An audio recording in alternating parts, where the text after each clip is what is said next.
بعض لوگ کہتے ہیں کہ ایک دن میں ایک منزل پڑھنی چاہیے، قرآن میں 7 منازل ہے تو 7 دن میں ختم ہو جائے۔ دیکھیں یہ کوئی فرض یا واجب نہیں ہے، ایک منزل پڑھیں چاہے آپ 10 منزل پڑھ لیں ایک ہی دن کے اندر، لیکن بہتر یہ ہوتا ہے کہ اس انداز سے پڑھیں کہ قرآن سمجھ کے پڑھا جائے۔ یہ جو ہم نے مسلمانوں نے روش اختیار کی ہوئی ہے کہ اللہ تعالیٰ کیا ہمیں فرما رہا ہے، اس کا پیغام کیا ہے، اس کو جاننے کی طرف کوئی دلچسپی نہیں ہے، بس سپارے پہ سپارے ختم کر رہے ہیں۔ جی کتنے قرآن ختم کیے اس رمضان میں؟ جی میں نے 10 قرآن ختم کیے، میں نے 20 قرآن ختم کیے، ہم نے 6 قرآن ختم کیے۔ دادی جان بھی جھوم جھوم کے پڑھ رہی ہیں، دادا جان بھی پڑھ رہے ہیں، امی جان بھی لگی ہوئی ہیں۔ اب ان سے پوچھ لیجئے کہ اچھا آپ نے 10 قرآن ختم کر لیے، بتائیے اللہ تعالیٰ قرآن میں کیا بیان فرما رہا ہے؟ جی یہ تو پتہ نہیں ہے۔ تو کیا قرآن اس لیے نازل کیا گیا تھا کہ سپارے پہ سپارے ختم کیے جائے اور قرآن پہ قرآن ختم کر کے نام اعمال میں بس قرآن پڑھنے کی نیکیاں لکھوائی جائے؟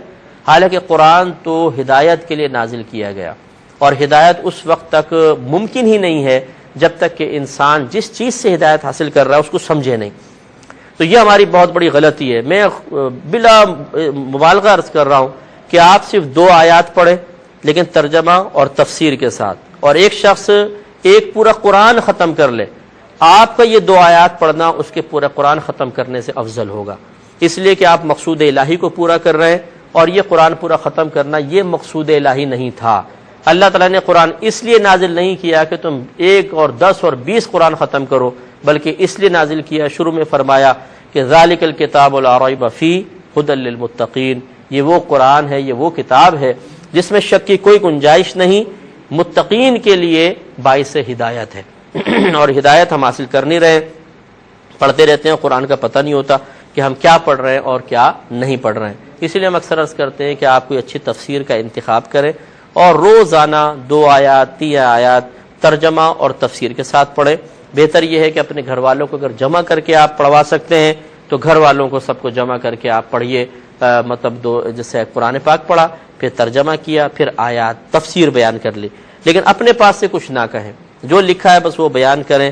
اگر آپ 2 آیات بھی پڑھیں روزانہ تو 1 مہینے میں 60 آیتیں ہو جائیں گی، اور 60 آیتیں جب انسان ترجمہ تفسیر کے ساتھ پڑھے گا تو الحمدللہ بہترین علم حاصل ہوگا اور مضامین قرآن کی برکات بھی حاصل ہوں گی۔ تو یہ ہمارے یہاں ایک غلطی چل رہی ہے کہ ہم قرآن پاک کو صرف چومتے ہیں، سر پہ لگاتے ہیں اور جزدان میں لپیٹ کے اونچی جگہ رکھ دیتے ہیں، لیکن سمجھنے کے لیے تیار نہیں۔